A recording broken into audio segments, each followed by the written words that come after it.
दोस्तों, आज की वीडियो में हम बात करेंगे कि महाशिवरात्रि का व्रत हमें किस प्रकार से रखना चाहिए, यानी कि किस विधि से हम जो है महाशिवरात्रि का व्रत रख सकते हैं।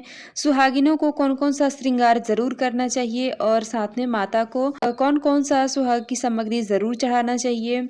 पहले हम मंदिर जाएं महाशिवरात्रि के दिन, या फिर हम पहले सूर्य भगवान की पूजा करें। अगर हम 16 सामग्री नहीं चढ़ा सकते हैं माता पार्वती को, तो हमें और कौन-कौन सी चीज़ों को ज़रूर चढ़ाना चाहिए। किस तरह का रुपए का दान हमें नहीं करना चाहिए, यानी कि जो दक्षिणा स्वरूप हम रखते हैं, उसमें किस तरह के रुपए हमें नहीं रखना चाहिए। क्या हम भगवान भोलेनाथ को जो कि वर्जित चीज़ें होती हैं, जैसे कि हल्दी, कुमकुम, सिंदूर, लाल फूल, गुलाब का, गुड़हल का, इस तरह के चीज़ों को क्या हमें चढ़ाना चाहिए या फिर नहीं चढ़ाना चाहिए महाशिवरात्रि के दिन।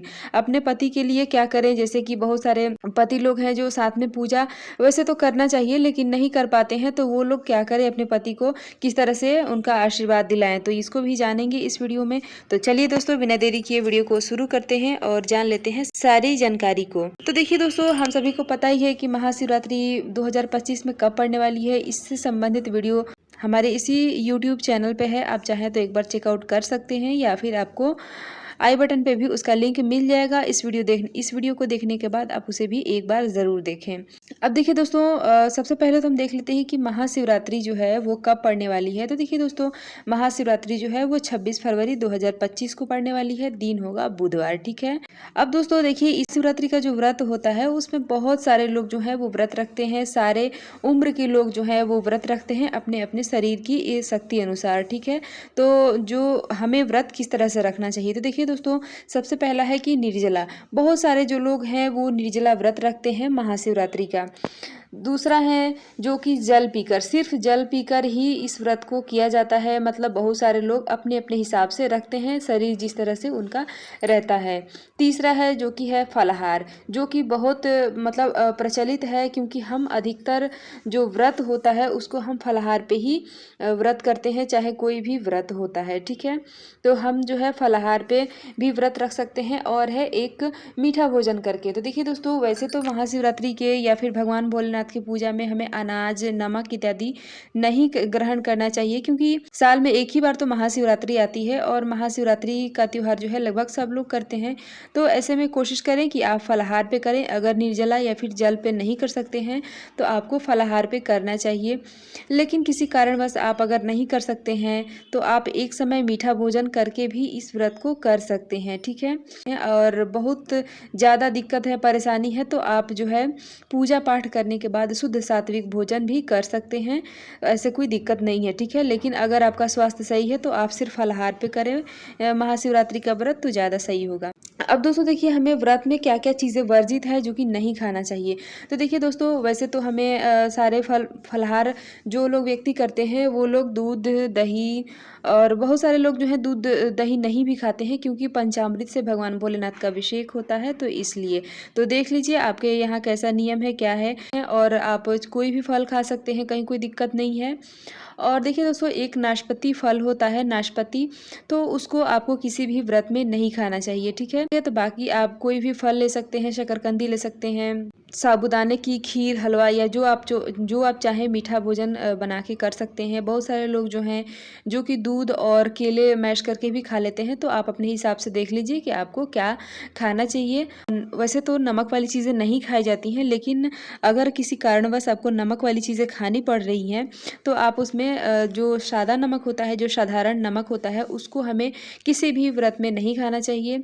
आपको जो है सेंधा नमक, जो व्रत वाला नमक होता है, उसको खाना चाहिए, और साथ में आपको लाल मिर्ची वगैरह नहीं खाना चाहिए, या फिर जो ऐसे मसाले होते हैं जो जिसमें लहसुन और प्याज डला होता है, तो ऐसे मसाले भी आपको जो है किसी भी व्रत में नहीं खाना चाहिए। आपको लाल मिर्च की जगह हरे मिर्च का प्रयोग करना चाहिए। आप काले मिर्च का भी प्रयोग कर सकते हैं, जीरा, इस तरह की जो चीज़ें होती हैं वो आप जो है व्रत में इस्तेमाल कर सकते हैं। इसके बाद देखिए दोस्तों, पहले हम मंदिर जाके पूजा करें या फिर घर पे। तो देखिए दोस्तों, सबसे पहले तो आप घर पे ही पूजा करें, यानी कि सूर्य भगवान को जल दें, पहले अपने मंदिर में पूजा करें, फिर आपको शिवालय जाना चाहिए, ठीक है। और महाशिवरात्रि के दिन आप विशेष रूप से अगर आप पति पत्नी जैसे समय है तो साथ में अभिषेक करें तो ज़्यादा सही होगा। अब महिलाएं जो है वो अगर पूजा करती हैं तो कोशिश करें कि बिल्कुल सफ़ेद या फिर काला ब्लू कलर का कपड़े पहन के ना जाएं। आप लाल पीला हरा या फिर क्रीम कलर का कपड़े जो है पहन के पूजा कर सकते हैं, और पुरुष भाई हैं तो वो सफ़ेद पहन के पूजा कर सकते हैं। महिलाएं जो हैं वो पूरी तरह से श्रृंगार कर लें, महावर, चूड़ी, बिंदी, मंगलसूत्र जो आपको पहनना है आप अच्छे से मतलब तैयार हो जाएं, उसके बाद पूजा करें। ऐसा माना जाता है कि आज के दिन जो होता है, आज के दिन भगवान भोलेनाथ और माता पार्वती के विवाह का वर्षगांठ हम मनाते हैं, ठीक है।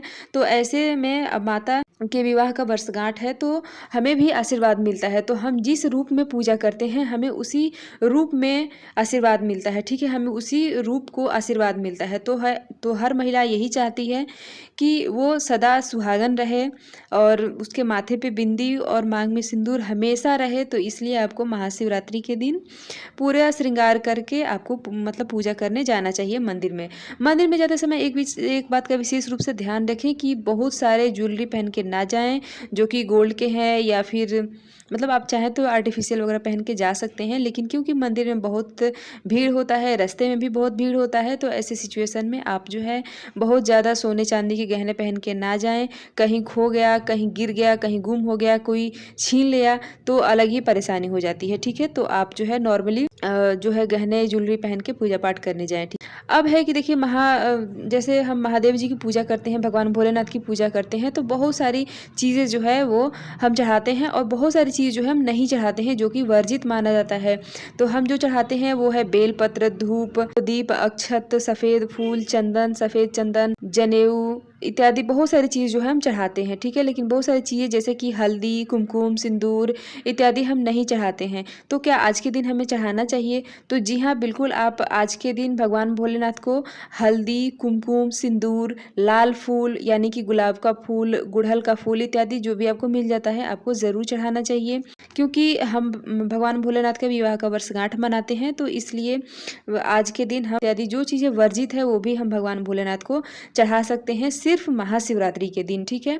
और बाकी के साधारण दिनों में आप इन सब चीज़ों को भगवान भोलेनाथ पे ना समर्पित करें। अब देखिए दोस्तों, पति के लिए हमें क्या करना चाहिए, मतलब अपने पति अगर पूजा साथ में नहीं कर पाए हैं तो उनके लिए क्या करना चाहिए। तो अगर साथ में गए हैं पूजा करने के लिए तो उनको खुद से लेके, यानी कि जो शिवलिंग पे चढ़ा हुआ जो चंदन है उसको भी अपने माथे पे ज़रूर लगाना चाहिए, अगर साथ में गए हैं तो पूजा करने के लिए। अगर नहीं जा पाए हैं, समय नहीं मिल पाया है, तो आप जो है जो शिवलिंग पे चढ़ा हुआ चंदन होता है उसको आप लेकर आएँ घर पे, और उसको आशीर्वाद के रूप में आप अपने पति के माथे पे तिलक ज़रूर करें, ठीक है। इससे भी भगवान भोलेनाथ और माता पार्वती का आशीर्वाद आपके ऊपर सदैव बना रहेगा।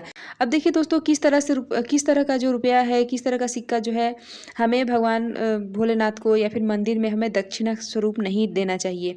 तो देखिए दोस्तों, जो नोट होते हैं यानी कि जो कागज़ के नोट होते हैं वो रुपए हमें शिवलिंग पे नहीं चढ़ाना चाहिए, क्योंकि सब लोग अभिषेक करते हैं पानी से, दूध से और पंचामृत से अभिषेक करते हैं। तो ऐसे सिचुएशन में है जो नोट जो है वो फट सकता है या फिर बर्बाद हो जाएगा। तो ऐसे में आप जो है सिक्का दान करें, या फिर आपको चढ़ाना है भगवान भोलेनाथ को दान के स्वरूप में तो आपको सिक्का ही चढ़ाना चाहिए, कागज़ के नोट चढ़ाने से बचना चाहिए, ठीक है। अब देखिए दोस्तों, महिलाएं किस तरह से सुहाग सामग्री चढ़ाएं। तो देखिए दोस्तों, वैसे तो 16 सुहाग की सामग्री चढ़ाई जाती है, लेकिन अगर आप 16 सुहाग की सामग्री नहीं चढ़ा सकते हैं तो चूड़ी, बिंदी, सिंदूर और महावर, ये 4 चीज़ें जो हैं आपको ज़रूर चढ़ाना चाहिए माता पार्वती को, और उनका आशीर्वाद हमें ज़रूर लेना चाहिए।